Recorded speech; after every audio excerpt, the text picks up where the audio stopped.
Hey everybody, welcome to What the Flick. The gang's all here. Jenna, Bibbs, Alonso. Doctor Who Season 8, Episode 10, In the Forest of the Night. Let's have a look. I think it's lovely. You have reached your destination. No, we haven't. We're supposed to be in the middle of London. You have reached your destination. Oh, stop saying that. She's only saying it because it's true. We are in the middle of London. We are in the middle of a forest. Come on, team, let's do this. We will, if you stop calling us a team.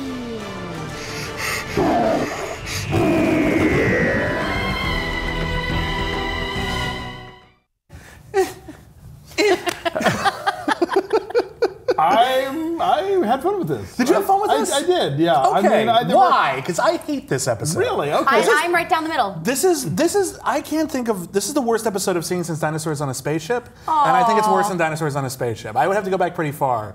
And the thing is, I don't even like, okay, let me rephrase. I hate it for Doctor Who. Okay, right, this is not an entirely unentertaining episode of television, but I thought the story was poorly told, with the exception of maybe one of the kids. I thought they were all super annoying, and I felt no suspense the entire way through. The one quibble I will have, if I'll start negative. I don't like it when I guess when I figure it out before the doctor does. Yeah. So I Always kind of annoying. once it was clear that the trees weren't going to catch fire, I was like, oh, so they're going to end the thing, and that's why it's going to.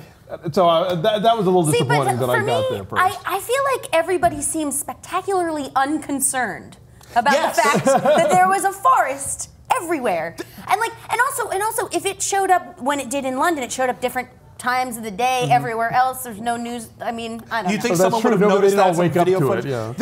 There is the spectacular lack of interest on everyone's part. Yeah. And there's something sort of just like the initial concept, oh, there's a forest in London. Isn't that fanciful? Yeah. Cute. Okay, Yeah. that's a good setup. But there's no threat for an enormous part of the episode.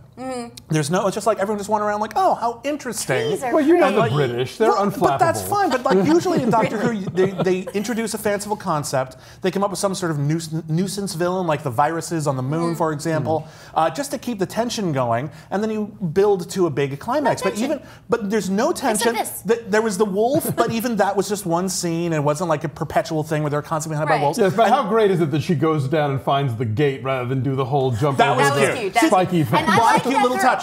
I thought she Really? was really cute, and I usually Cute. really can't stand child actors. I didn't mind her, and the other kids were varying degrees, but not the worst. If I ever hear a small British moppet yell the word "Miss" again, I will simply be annoyed. I will be annoyed. That's all there is to it. You know, I think there's this idea that the doctor, this particular doctor, is such a curmudgeon that putting him next to children might be a good comedic chemistry builder. You know, not, though. It's not, and I think part of it is just the children are very poorly written. They're very flat, or they only have like one character trait. I kind of like the kid with no imagination.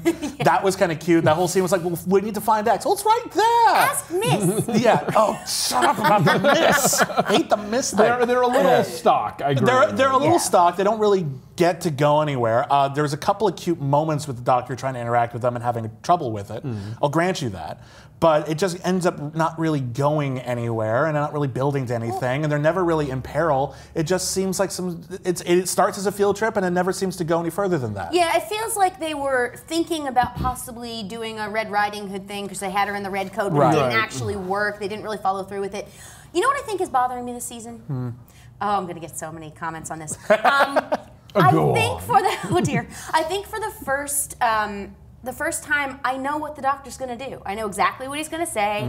He's going to be unconcerned. He's going to say something nasty about Clara, which, you know, I told you really doesn't bother me that much, but It seemed pretty light this episode. she has an unusually round face or something, whatever. Who can't handle that? I mean, come on. But as someone with a very round face, I appreciate All it. right, fine. No, I'm totally kidding. Not about my face. But I think he just know exactly what he's going to do. I think for the first time since I guess the 9th Doctor, nothing's unpredictable. Nothing's like, I can't wait to hear what he's going to say or what comment he's going to make. I know what he's going to say. I think it hurts this Doctor, and this is one of the reasons why I like to listen so much. I think that's still the best episode of this season, is because that episode gave the Doctor not just an identity, but he gave him sort of a purpose. I like the idea of him as this sort of a dedicated scientist, you know, always looking for answers, whatever. And since that episode, they've doubled back and just make him the guy who like detaches from everyone because he has to make tough decisions. That's fine, but it doesn't explain what drives him. You can see what drives Matt Smith, for example. You can see what drives David Tennant. You can even see what drives Christopher Eccleston. He just didn't want anyone to get hurt anymore. And this guy, he's trying to remain so aloof that he's never really driving the action the way that a protagonist normally does in a show. Last episode, he was stuck in a box the whole time, and you'd never know. Yeah. It barely even made a difference. But now, okay, again, and it was a fun episode. But and still. again, this is me not really knowing how this show works.